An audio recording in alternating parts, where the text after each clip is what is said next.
En el nombre del Padre y del Hijo y del Espíritu Santo. Amén. Ven, Espíritu Santo. ¿Qué tal, hermanos? Todo esto te daré si te postras y me adoras. Venga, dile a Dios que convierta estas piedras en panes. Así ya no tendrás hambre. Haz algo milagroso, tan grande como saltar desde el alero del templo, y todo el mundo sabrá que eres Dios. Y así, Jesús, no tendrás que saltar, no tendrás más que saltar, y los ángeles te recogerán. Y así no tendrás que ir a la cruz. Y a separarse de los planes de Dios, lo llama Dios tentar a Dios. Pero nosotros no estamos hechos para tentar a Dios, sino para obedecerle como hijos. Y la obediencia es algo muy oculto, es desde dentro. Es no mentir cuando podrías hacerlo y salirte aparentemente con la tuya. Y a eso lo llamamos dar el culto debido a Dios.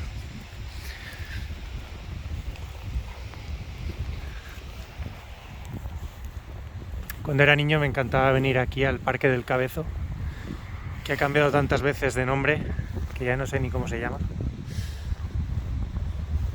Y aprovecho esta tarde de frío y de viento para compartir contigo varias reflexiones acerca del Evangelio de este domingo, primer domingo de Cuaresma, del ciclo C. Lo primero que os diría es que la Biblia entera está llena de palabras y de signos simbólicos que quieren decir mucho más de lo que dicen. Jesús va al desierto, entra en el desierto. ¿Y eso qué quiere decir? El desierto, lugar de muerte, es lugar donde se pone a prueba aquello en lo que confío. ¿Es digno de confianza a Dios? Y Jesús, en tanto que Hijo encarnado, va a experimentar en la carne el desasimiento, la falta de seguridades humanas. ¿Es digno de confianza el Padre? Y Dios cortejará al Hijo. Y el desierto así se transforma también en el lugar de la oración, de la contemplación y de la gran elección. Uno se sabe elegido por Dios y confirma esa decisión de ponerse en sus manos. Jesús entra en el desierto. Esta sola palabra ya lo dice todo. Dios no va de farol, se ha encarnado para experimentar nuestra pobreza. Y así empezamos la Cuaresma con el signo de esa pobreza reflejado en la ceniza, ¿no? Lo poco que somos, pero materia amada por Dios.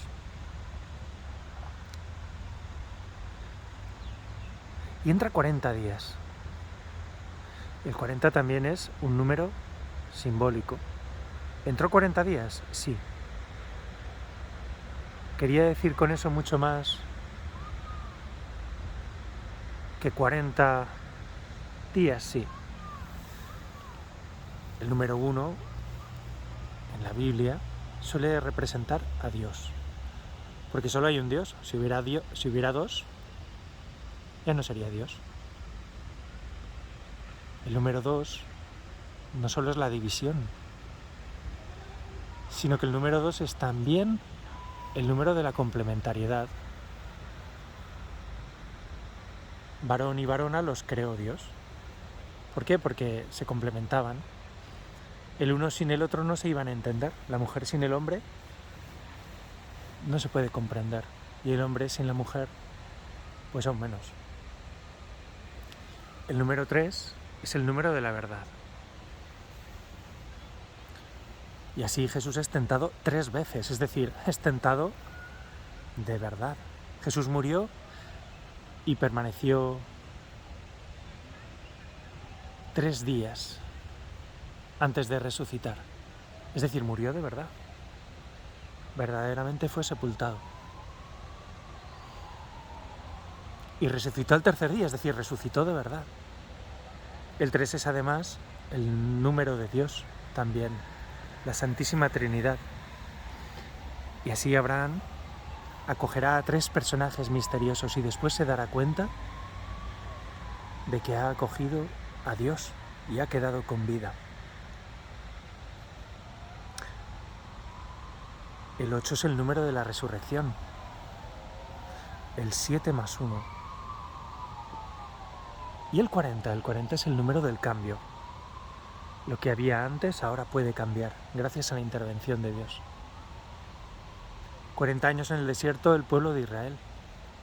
¿Por qué? Pues porque van a salir de la esclavitud a una tierra prometida que solo pueden recibir en tanto que personas libres. Y una persona libre no solo es aquella que no está en prisión, sino aquella que puede obedecer a aquello para lo que ha nacido. 40 son los días de la Cuaresma porque se espera que cambiemos, ¿verdad?, en estos 40 días. Y Jesús entra en el desierto porque es tiempo de abrazar la misión pública y de caminar hacia la Pascua. Entra en el desierto y es tentado por Dios. Y te digo, pues no te asustes si eres tentado tú también, porque el propio Jesús en su humanidad fue probado y se hizo digno de las promesas de Dios. ¿La diferencia entre el pecado y la tentación? Hombre, evidente. Uno puede tener tentaciones de no ir a ver a un familiar que está en el hospital, pero sabe que debe ir. ¿Qué es lo que hará? Uno puede tener tentaciones de mantenerse con rabia, enrabietado, enfadado, cuando ya en realidad se le ha pasado el enfado, pero así me hago el digno y me hago el importante. Y frente a la tentación de permanecer enrabietado, viene esa llamada de la conciencia que dice: oye, sal de ti, preocúpate por el otro, no te preocupes. Menos mal que ya se te ha pasado el cabreo. Jesús fue tentado, tuvo 3 tentaciones dominantes, así que no te asustes de las tuyas. No hay de qué asustarse, no hay ninguna sorpresa. Dios no se va a sorprender ni de tus tentaciones, ni tampoco de que por debilidad muchas veces caigamos. Nosotros no nos consideramos dignos ni de ser tentados, y claro, entonces ya no es que seamos tentados, es que caemos directamente en la infidelidad. Tantos matrimonios destruidos, tantas familias echadas a perder, porque uno no se ha fortalecido en pequeños actos virtuosos uno tras otro. Cuando se llega a ceder ante la gran tentación es porque hace mucho que no se vive en lo pequeño la vocación recibida. Estas 3 tentaciones nos hablan de lo que Jesús ha venido a rescatar. Ha venido a rescatar un ser humano que es más que carne. Ha venido a rescatar al interlocutor de Dios. Ha venido a rescatar a aquel que realmente podrá cumplir la voluntad de Dios. Y esas son las 3 tentaciones. La primera, pues que los asuntos de este mundo pesen tanto que solo exista este mundo para mí. Y al final pueden brillar mucho, pueden hacer mucho ruido, como lo ha hecho el coronavirus, como lo está haciendo ahora la guerra de Ucrania. Pero no lo son todo. Somos más que tierra. Somos más que la suma de todas las células de nuestro cuerpo y más que nuestra propia historia. Somos muchísimo más que lo que los demás piensan de nosotros y que lo que nosotros pensamos de nosotros. Pero si nos encerramos en las cosas de este mundo nos quedamos hastiados, surge el tedio. ¿Qué es eso que te pasa cuando son las 2:30 de la madrugada y has tirado toda la noche jugando a la Play o viendo películas? Es esa sensación. Sí, parecía bueno, parecía lo más importante, pero me he quedado más vacío que cuando empecé. Está todo el mundo cabreado. En España, desde luego. Hay un porcentaje de personas cabreadas e irascibles, yo entre ellas. Y es porque ya no queremos las cosas de Dios. Pensamos que solo de pan vive el hombre, porque el hombre está hecho solo para el pan. Pero el pan, sin aquello que le da sentido, es mucho menos que pan. Igual que el trabajo. Tu trabajo sin aquello que le da sentido al trabajo es menos que trabajo, es esclavitud.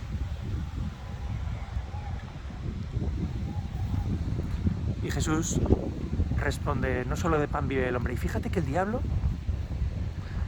nos tienta siempre con cosas buenas y a Jesús le tienta con la palabra de Dios. Y esta es otra idea que te propongo, que no es una idea, que es un tesoro que está también aquí como que escondido en la palabra de Dios. Y es que en el Evangelio de este domingo vemos quién es el verdadero intérprete de la Biblia, no es el diablo. Y si Jesús se hubiera puesto a discutir con el diablo, hubiera sucumbido, pero él no entra a discutir, él interpreta correctamente la Biblia. Cuando nosotros empezamos a hablar con el diablo ya estamos perdidos. No hay que negociar con la tentación, hay que correr, hay que echarla fuera, hay que sacudírsela como quien se sacude un mal sueño y en marcha. Y así Jesús expresa que no solo de pan vive el hombre y hace referencia a la propia Biblia. La Iglesia, por tanto, es ese cuerpo de Cristo que me enseña a interpretar autorizadamente la Biblia. No se va inventando la interpretación, como no nos hemos inventado la Biblia.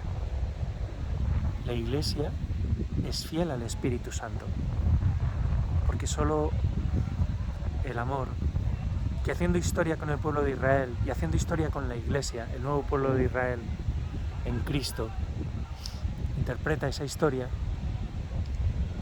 es quien te puede decir quién eres tú y de qué vivir. Fíjate, la segunda tentación de Jesús es vencida de la manera más bonita también. Y es que Jesús tiene la tentación, como la podemos tener todos nosotros,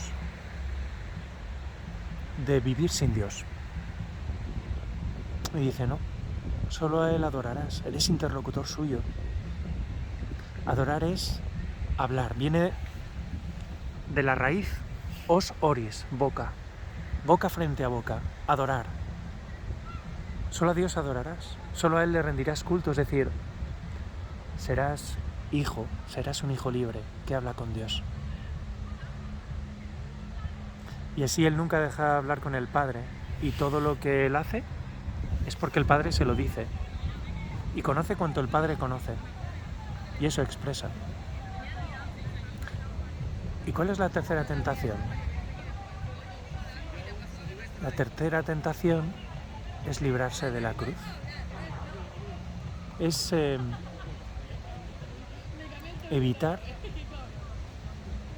un plan que parece demasiado oscuro, demasiado doloroso, demasiado oculto, nadie se enterará. Es no elegir el caminito discreto, oculto de la misericordia. ¿Qué elegirás? ¿Qué elegirás en esta Cuaresma? Porque es para ti. Los 3 consejos para la Cuaresma, las 3 prácticas, son las 3 victorias de Jesús. No solo de pan vive el hombre, el ayuno. Ayuna de aquello que te aparta de Dios. No hagas dieta. Líbrate de un estilo de vida aparentemente autónomo, falaz. Oración, solo a Dios adorarás. Y misericordia, la materia misma de la que está compuesta el cielo. Elige los planes de Dios, aunque parezcas el tonto del pueblo, aunque quedes pues como aquel infeliz que todavía cree en Dios.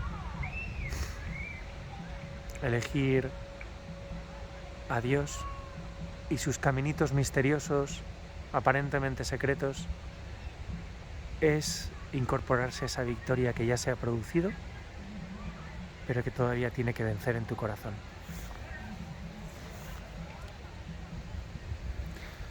Ofrezco este vídeo por el eterno descanso de Álvaro, el joven de la Puebla que falleció atropellado hace una semana a la salida de una discoteca en Zaragoza. Álvaro, lo último que hizo antes de morir fue salvar la vida de Paula, la chica con la que iba. Le dio un gran empujón y la salvó de la trayectoria del coche. Realizó en un instante un gesto que a su abuela hoy le llenaba de orgullo. Hoy ha venido a misa y se ha enterado. Mi nieto ha sido un héroe, ¿me lo dice de verdad? Pues sí. Paula ahora va en silla de ruedas y se está recuperando. Y sabe que su vida se la debe a otro. La fe es saber que esa vida que le debemos a otro se la debemos a Dios. Se la debemos a Cristo, que no nos dio un empujón, sino muchos. Venga, camina. Haced con los demás lo que yo hago con vosotros. Recuerda lo que Jesús ha venido a recuperar para ti. Nos ha hecho interlocutores de Dios, porque somos más que pan. Somos la materia de la que está hecha el cielo, con tal de que aceptemos ser bañados en su eterna misericordia. Descansa en paz, Álvaro. Nos veremos en el cielo.